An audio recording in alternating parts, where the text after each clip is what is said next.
오늘은 당신에게 성경은 무엇입니까? 라는 말씀의 제목으로 우리가 함께 말씀의 은혜를 나누길 원합니다. 여러분 개인에게 있어서 성경은 어떤 의미입니까? 흔히 하나님의 말씀이 적힌 책, 교회에서 읽으라고 하니 읽어야 할 것 같은 책, 혹 이런 정도의 의미는 아니십니까? 아브라함 링컨이 이런 말을 했습니다. 성경은 하나님이 사람에게 주신 가장 큰 선물이다. 성경은 하나님이 사람에게 주신 가장 큰 선물이다. 또한 노틀담의 곱추, 레미제라블 등의 소설을 적은 빅토르 위고가 이런 말을 했습니다.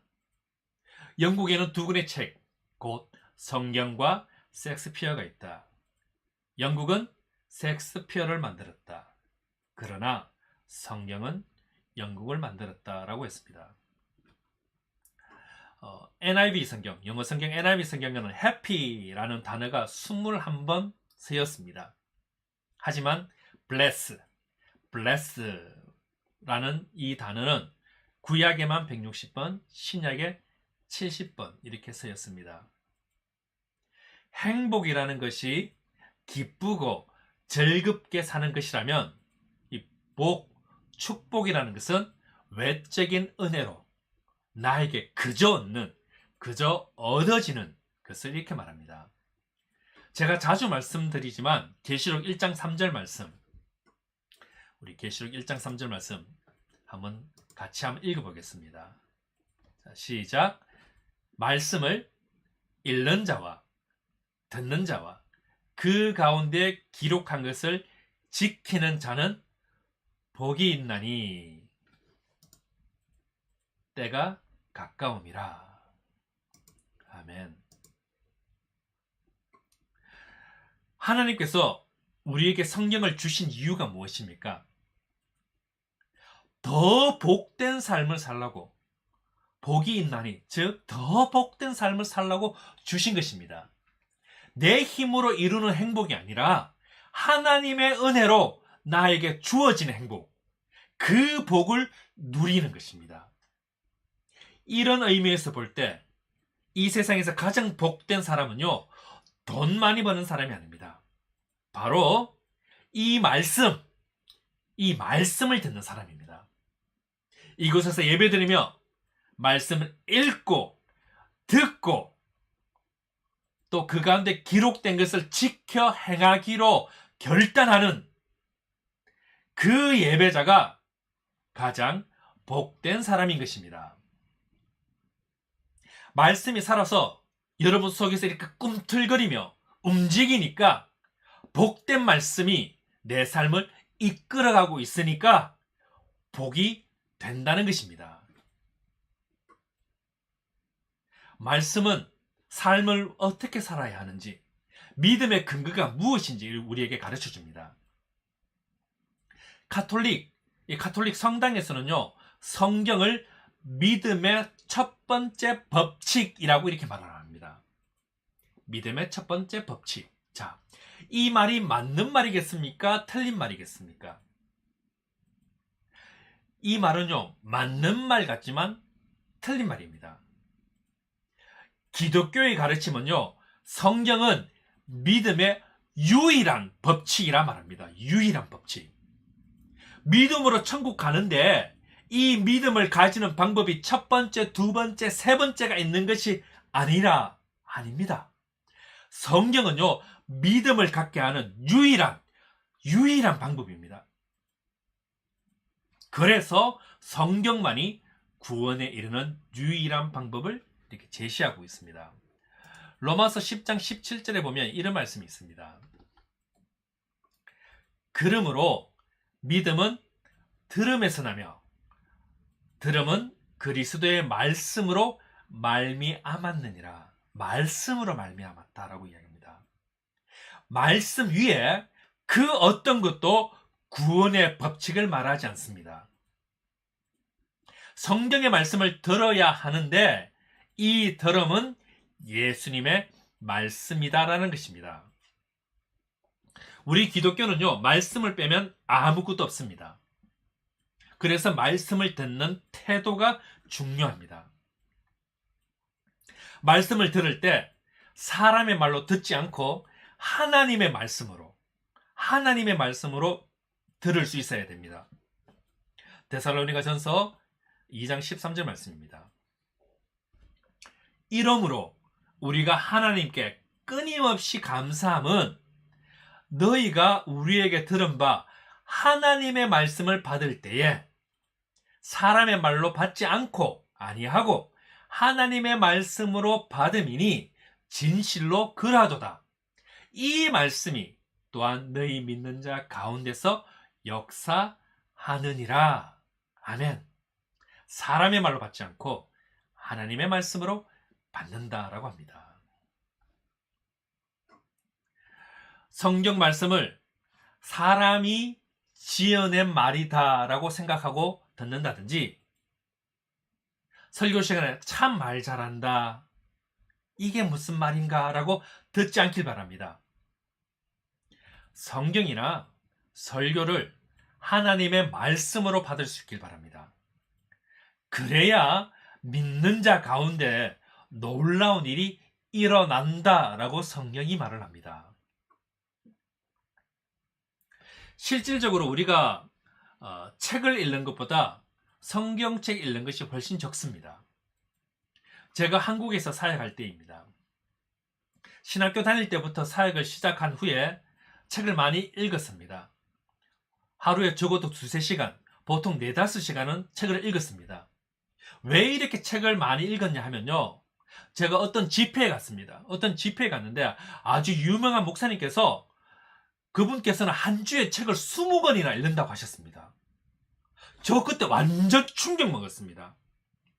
그때까지만 해도 나는 겨우 한 주에 1권도 안 읽었는데 그분은 한 주에 20권을 읽는다고 하니 저에게는 엄청난 도전이 되었습니다. 그래서 책을 읽기 시작했습니다. 그렇게 한 5-6년 동안 책을 읽었습니다. 그러다가 이제 영국에 유학을 왔는데 어떤 젊은 선교사님과 대화를 하는 중에 또 충격을 받았습니다. 책 이야기를 하다가 갑자기 이렇게 말하는 겁니다. 그럼, 그때 당시 제가 전도사였습니다. 그럼 전도사님은 1년에 성경을 몇 번 읽나요? 저에게는 이 말이 또 충격이었습니다. 왜냐하면요, 책 읽는 것에 시간을 더 많이 사용해야 하기 때문에 성경책 읽기는 읽으나 성경책을 펴두고 이렇게 오디오 성경이 들리는 속도를 따라서 눈으로만 이렇게 읽었기 때문입니다. 신앙서적이나 신학 관련 책들은 성경의 지식과 이해를 돕기는 할 수 있습니다. 하지만 이런 책들을 읽는다고 구원에 이르게 하지 못합니다. 하지만 하나님의 말씀인 이 성경에는 영원한 생명이 있습니다.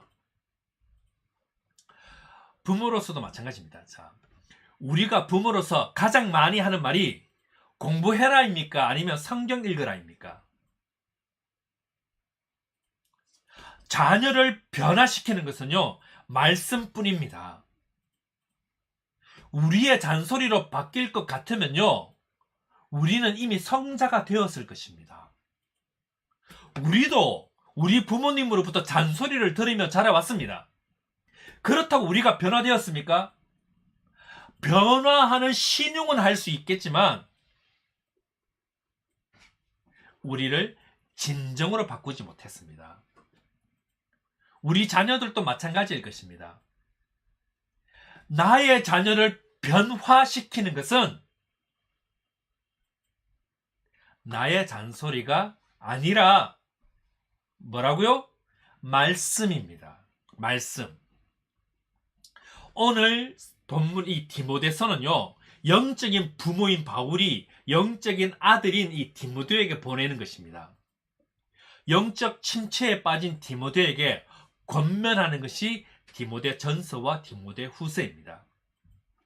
그래서 디모데 전후서를 크리스찬의 자기 개발서라고 이렇게 말하는 분들도 있습니다. 오늘 본문에 앞서 이 1, 2장 디모데후서 1, 2장은요 바울이 디모데에게 힘내라, 거룩해라 등 삶과 관련하여서 여러 가지를 이렇게 가르치고 있습니다. 이 또 자기개발보다 더 앞서 바울이 오늘 이미 크리스찬인 디모데에게 가장 중요한 것을 가르치는데 그것이 오늘 본문 말씀입니다. 영적 침체에서 벗어나는 유일한 길은요 성경으로 돌아가는 것입니다. 성경으로 돌아가는 것. 신앙생활 하기 싫어하고 교회 나가기 싫어하는, 또 신앙생활 하기 싫어질 때, 교회 나가기 싫어질 때, 그때 우리에게 필요한 것은 말씀을 먹고 말씀을 듣는 것입니다. 하나님의 말씀은요 변화시키는 능력이 있습니다. 하나님의 말씀은 변화시키는 능력이 있습니다. 히브리서 4장 12절은 이렇게 말합니다. 같이 읽어보겠습니다. 자, 시작. 하나님의 말씀은 살아있고 활력이 있어 좌우에 날선 어떤 검보다도 예리하여 혼과 영과 및 관절과 골수를 찔러 쪼개기까지 하며 또 마음의 생각과 뜻을 판단하나니. 아멘. 성경에는 사람을 변화시키는 능력이 있다는 것입니다. 성경은요 죽은 영혼을 살리는 힘이 있다고 합니다. 누가 사람을 변화시킬 수 있습니까? 수천 마디 말보다, 잔소리보다 말씀이 사람을 변화시키는 것입니다. 말씀에는요 사람을 고치고 사람을 치유하고 사람을 살리는 힘이 있는 것입니다.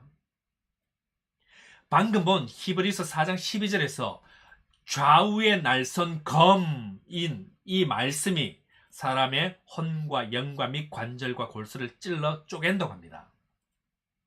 자, 좌우에 날선 검, 다시 말해서 이 양날검입니다.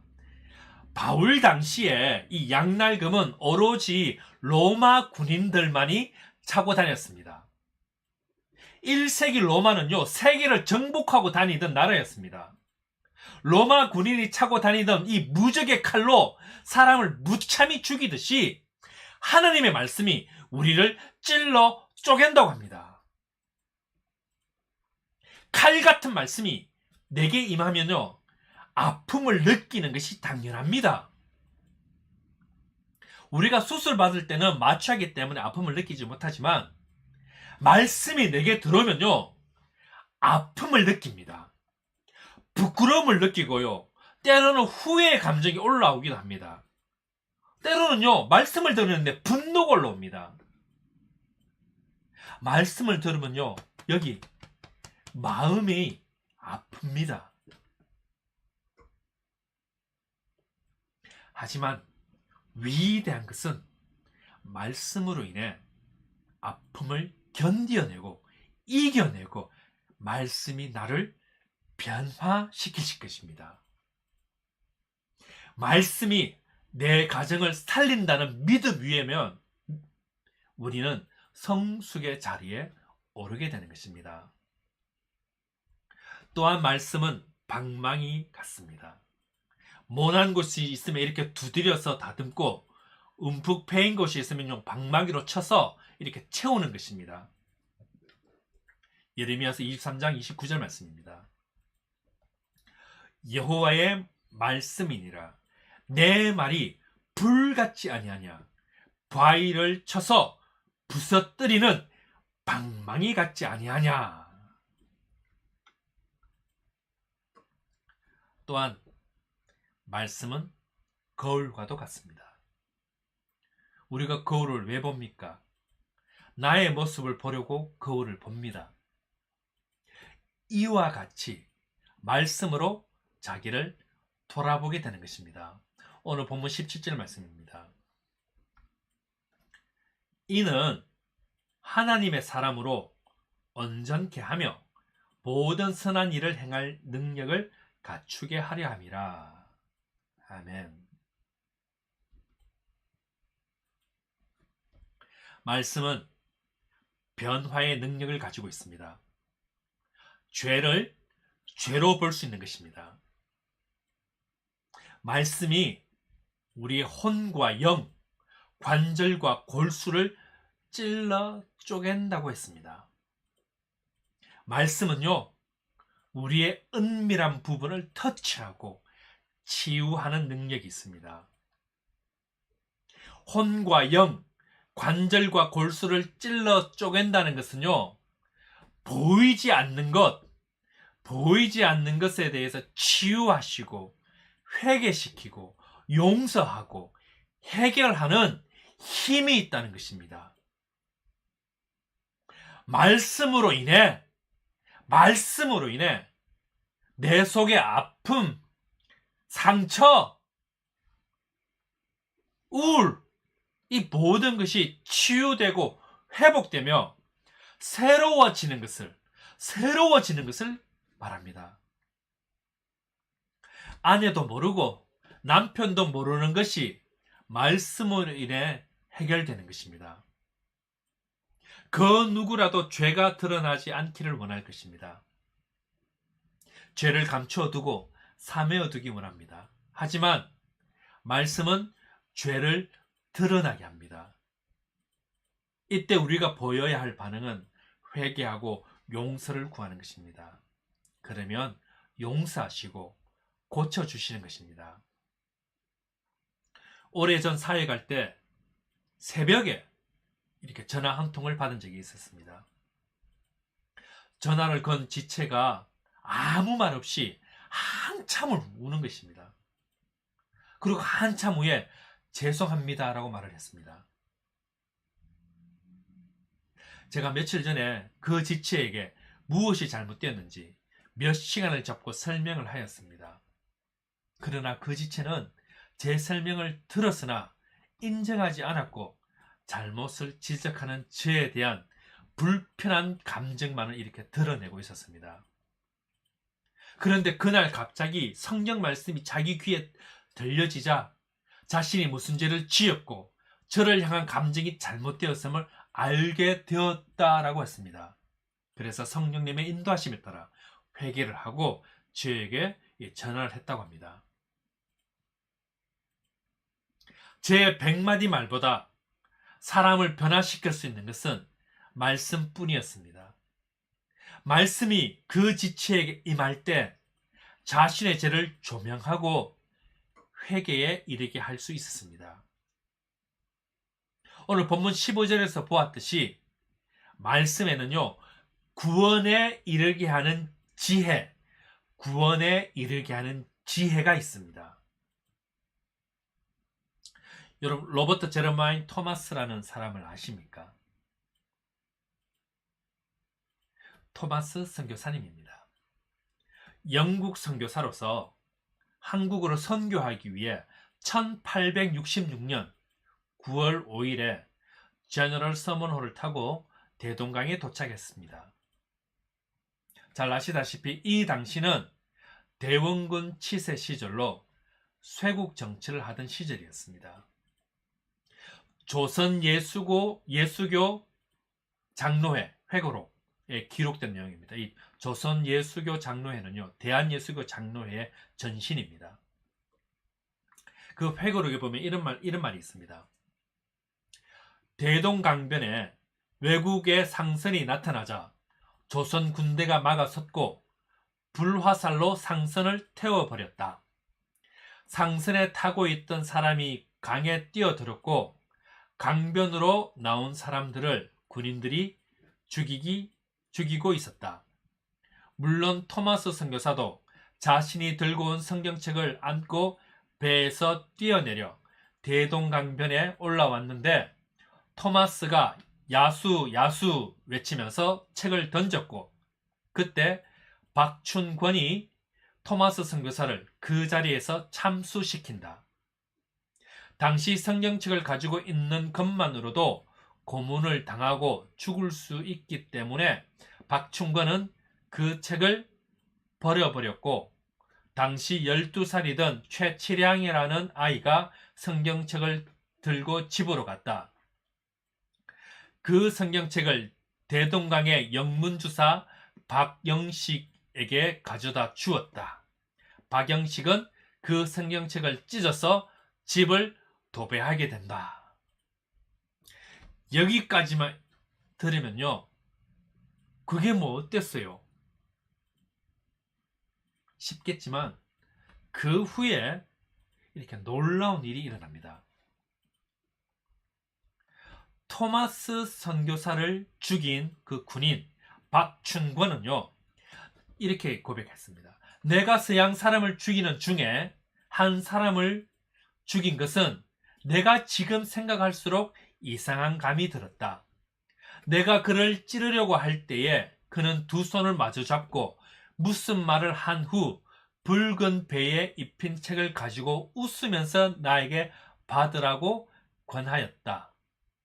내가 죽이기는 하였으나 이 책을 받지 않을 수 없어서 받아왔노라. 박충근은 몰래 자기가 죽였던 그 현장에 다시 돌아가서 흩어진 성경책을 가져다가 읽고는 예수님을 믿게 되었습니다. 그 후 그는 안주교회의 장로가 되었습니다. 성경책을 도배한 박영식, 이 박영식은 도배된 책을 읽다가 예수를 믿게 되었고요. 그 성경책을 도배한 자기 집이 널다리 교회로 바뀌게 됩니다. 이 널다리 교회는요, 한국 첫 부흥, 평양 대부흥의 중심지인 이 장대연 교회로 이름이 바뀌게 됩니다. 널다리 교회가 장대연 교회로 바뀌게 됩니다. 자, 누가 박영식에게 이렇게 설교를 했습니까? 아닙니다. 말씀은 읽기만 해도 변화되는 것입니다. 하나님의 말씀을 읽기 바랍니다. 하나님의 놀라운 일이 일어날 것입니다. 성경이란 무엇입니까? 우리 기독교는요, 성경을 떼어놓고는 불가능합니다. 종교 중에 경전이 없다. 경전이 없는 종교를 우리는 미신이라고 합니다. 경전이 있다 할지라도요, 젖는 자의 말과 인간 교제의 말을 적어놓은 것은 비교가 되지 않습니다. 성경이라는 것은요, 사람이 스스로 생각하거나 연구한 이런 창작물이 아니라 성령의 감동하심을 사람을 통해 말하였다는 것입니다. 베드로후서 1장 21절 말씀입니다. 예언은 언제든지 사람의 뜻으로 낸 것이 아니요, 오직 성령의 감동하심을 받은 사람들이 하나님께 받아 말한 것임이니라. 아멘. 이 신학 용어를 제가 하나 설명하는데 좀 말이 어렵습니다. 그래도 한 번쯤은 들어놓으면 좋을 것 같아서 제가 어렵지만 제가 말씀드립니다. 이 신학에는요, 방금 읽은 이 성령의 감동하심을 받았다, 이것을 성경의 영감론이라 말합니다. 성경의 영감론. 오늘 본문에서, 우리가 읽던 본문에서 모든 성경은 하나님의 감동으로 된 것이다 라고 이야기했거든요. 이 성경에서 말하는 감동, 이 감동이라는 것은 감정적으로 어떤 feel을 느꼈다, 이런 말이 아닙니다. 이런 말이 아니고요, 원어적 의미로는요, 테오프네우스토스란 말입니다. 테오프네우스토스. 이 말이 무슨 말이냐면 하나님이 호흡하셨다, 또는 하나님에 의해서 숨을 내쉬셨다 라는 뜻입니다. 이게 좀 무슨 말이냐면요, 하나님의 영이 임한 것이고 성경의 저자들 안에서 하나님이 말씀하신 것을 뜻합니다. 이게 좀 적절한 표현은 아니지만 제가 쉽게 설명드리면 이런 겁니다. 성경이라는 것이, 성경이라는 것이 뭐냐면요. 하나님께서 이 성경 저자들에게, 지금부터 내가 부를 테니까 너는 받아쓰기 해. 이렇게 받아쓰기에서 기록된 게 성경이 아닙니다. 하나님이 우리를 어떻게 지었습니까? 하나님은요, 사람을 생명이 없는 나무 짝대기로 취급하지 않으시고 이성적 존재, 도덕적 존재로 우리를 대우하셨습니다. 다시 말해서 뭡니까? 성경은요, 이 저자, 성경을 기록한 사람의 지식, 능력, 경험, 재능, 기억, 계시 등 모든 것을, 그 사람이 가지고 있는 모든 것들을 사용하셔서, 하나님께서 사용하셔서 하나님의 감동, 즉 테오프네 우스토스로 기록하셨다. 기록하게 하신 것입니다. 조금 어렵죠? 그죠? 자, 신학에 조금이라도 관심이 있는 분들은 성경의 정경과 외경, 이런 말을 들어보았을 것입니다. 다빈치 코드를 통해서 정경, 외경 이런 것도 나오니까요. 그죠? 아마 들어보았을 것인데, 우리 기독교는 정경만을 성경으로 인정하고, 가톨릭은 이 외경도 성경으로 인정합니다. 정경이라는 것은요, 지금 우리가 읽고 듣고 보는 이 책, 이 성경책이고요. 외경이라는 것은 우리가 지금 가지고 있는 성경책뿐만 아니라 더 있습니다. 뭐 예를 들어서 구약에서는 마카비서 상하, 새 청년의 노래, 신약에서는 도마복음, 이런 것들이 있습니다. 그런데 왜 기독교와 가톨릭은 성경이 다르냐 질문할 수 있습니다. 우리 기독교가 외경을 이렇게 성경으로 인정하지 않는 이유가 크게는 세 가지로 볼 수 있습니다. 첫 번째는 뭐냐면요, 히브리어 성경에 포함된 일이 없었다는 것입니다. 두 번째는 예수님이나 사도들에 의해서 이 성경이 인용된 적이 없었다는 것입니다.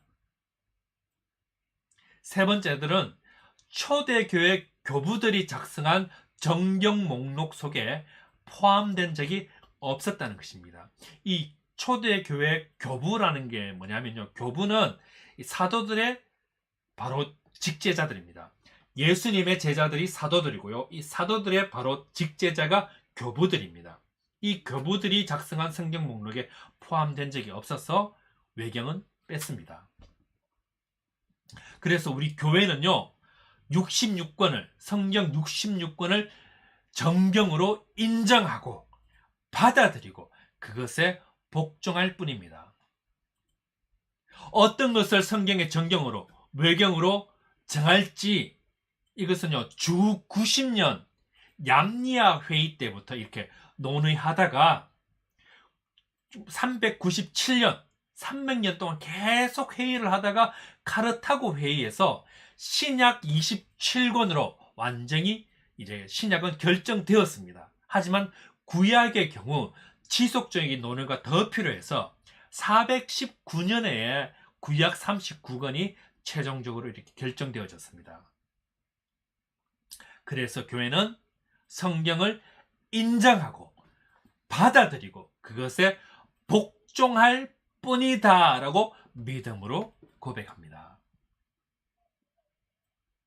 아직도요, 성경에 기록되지 않은 구약이나 신약이 발견될 수도 있습니다.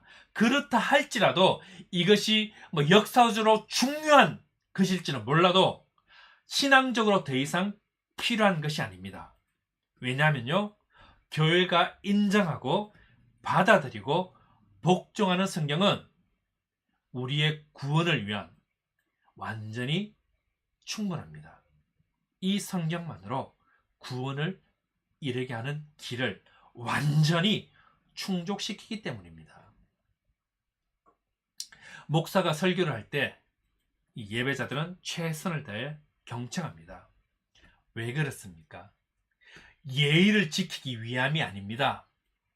성경의 권위를 인정하기 때문입니다. 성경의 권위가 목사의 목소리, 설교 내용, 인격에 좌우된다 한다면요, 그것처럼 불안하고 의심을 극대화하는 것은 없습니다. 목사가 설교할 때 그 자체가 목사 자신의 도덕적 성결함에 근거한다고 생각한다면요, 이 말씀의 능력, 즉 영과 혼과 관절과 골수를 찍어 쪼개는 능력은 결코 나타나지 않을 것입니다. 목사의 말에 일시적 감동은 받을 수 있겠지만 변화를 일으킬 수는 없습니다. 당신을 변화시키는 것은 목사의 설교가 아니라 이 주의 말씀인 성경이며, 목사의 설교를 인간 황건이의 말로 듣는 것이 아니라 하나님의 말씀이다라고 믿음으로 받을 때에 변화가 일어날 수 있다는 것입니다.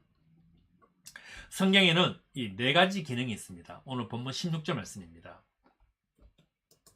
모든 성경은 하나님의 감동으로 된 것으로 교훈과 책망과 바르게 함과 의로 교육하기에 유익하니. 자, 성경의 4가지 기능, 교훈과 책망과 바르게 함과 의로 교육합니다. 교훈이라는 것은 세상의 무수한 종교들이 구원에 대해서 말합니다. 이 구원과는 무엇입니까? 스스로 노력하라는 것입니다. 이번 생애가 안 되면 다음 생애라도 다시 스스로 노력해서 구원을 이루라고 합니다. 하지만 성경은 오직 예수를 믿는 믿음만으로 된다고 합니다. 성경의 교훈, 즉 성경의 가르침은요, 구세주에 대해서 가르쳐줍니다. 뿐만 아니라 교회에 대해서, 사람에 대해서, 이 세상에 대해서 알 수 있도록 합니다. 즉 참 진리가 무엇인지 가르쳐주고 있습니다. 우리가 가치 있는 삶을 살기 위해서는 성경의 가르침이 필수적입니다. 교훈이라는 것은요, 기준입니다. 여러분, 어릴 때 우리 체육 시간에 선생님이 기준 하면 학생들이 반팔 벌려 아니면 양팔 벌려 하면서 기준을 중심으로 해쳐 모여를 합니다. 기준점이나 기준줄이 잘못되면요, 줄이 흐트러집니다. 이렇게 되면 체육 시간이 아니라 훈련 시간이 됩니다. 이처럼 성경은요, 인생과 역사의 기준이 됩니다. 나라가 바뀌고 문화가 바뀌고 세상이 바뀌어도요, 성경은 기준이 되며 교훈, 즉 가르침이 됩니다. 2번째, 책망입니다. 사람은 누구나 책망받기 싫어합니다. 하지만 우리는 선생님이나 부모님께 책망을 들을 때가 있습니다. 언제 됐습니까? 우리가 잘못된 말과 행동을 했을 때입니다. 책망하는 이유는 변화시키기 위함입니다. 성경도 우리를 책망합니다. 잘못된 것에 대해서 잘못했다라고 말합니다. 책망하는 이유가 뭡니까? 지적질하기 위함이 아니라 변화시키기 위함입니다. 성경이 왜 책망합니까? 우리가 17절에 보았듯이 이는 하나님의 사람으로 온전케 하기 위함이라고 말합니다. 이 온전케 한다는 것의 이 원어적 의미는요, perfect하게 한다. perfect하게 한다는 것이 아니라 complete하게 한다는 것입니다. 완벽이 아니라 완성시킨다는 의미입니다. 다른 말로 하면요, 책망이라는 것은 성화된 인격으로 성장시키기 위함입니다. 하나님의 말씀이 당신의 삶과 이렇게 부딪히는 부분들이 많이 있을 것입니다. 그럼에도 하나님의 말씀을 믿음으로 받는다면 당신의 구원뿐만 아니라 인격까지 완성시킬 것입니다. 그래서 설교를 설교자의 인격으로 듣지 마시고 영과 혼과 관절과 골수를 찍어 쪼개는 하나님의 말씀으로 들을 수 있길 바랍니다. 때로는 책망이 있을 수 있으나 그것은 설교자가 당신을 속된 말로 치기 위함이 아니라 당신의 인격까지 완성시킬 하나님의 말씀으로 믿으시기 바랍니다. 세 번째로는 바르게 함입니다. 책망으로 하나님의 마음을 깨달아 인격이 더 완성되어져 가기 위한 습관이 있어야 합니다. 즉 선한 말과 행동을 하며 습관까지 좋아져서 삶 속에 많은 선을 일으켜야 합니다. 모든 말과 행동에 하나님의 사랑과 하나님의 은혜가 이렇게 선포하고 축복해주는 사람이 되게 하는 것이 이 성령의 능력입니다. 그리고 네 번째가 의로 교육하는 것입니다. 진리를 따라 살아가는 것입니다. 하나님을 닮아가기 위해, 예수님을 닮기 위해 성장해 가는 것입니다. 주님처럼 살아가는 것을 가르치는 것입니다. 그래서 성령은 주님처럼 살아가기 위해서 전신갑주를 입으라 라고 말합니다. 훈련받지 않은 군인은 반드시 전쟁에 지게 되어 있습니다. 교육받지 않은 학생은 시험에 떨어지게 되어 있습니다. 성경 교육 받지 않은 성도는 사탄의 유혹에 무력하게 넘어지게 되어 있습니다. 말씀을 맺겠습니다. 느헤미야 8장에 보면 학자 에스라가 성경을 읽을 때 이스라엘 사람들이 아멘, 아멘 이렇게 답을 합니다.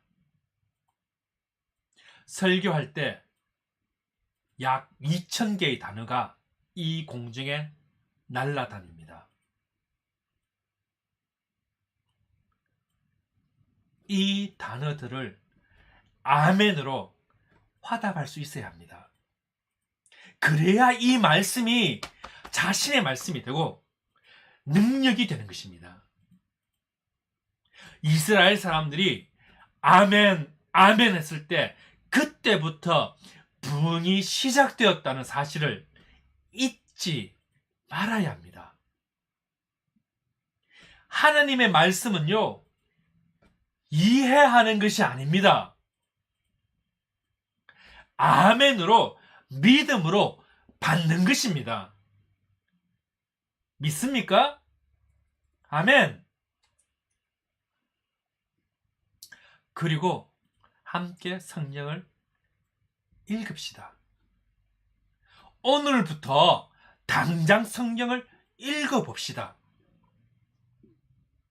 처음 읽을 때는 무슨 말인지 진짜 모를 수 있습니다. 하지만 한 번, 두 번, 10번, 20번 읽고 성경 공부를 하고 설교를 아멘으로 듣다 보면 하나님께서 말씀을 깨달을 수 있는 지혜와 능력과 은혜를 주십니다. 기도드리겠습니다.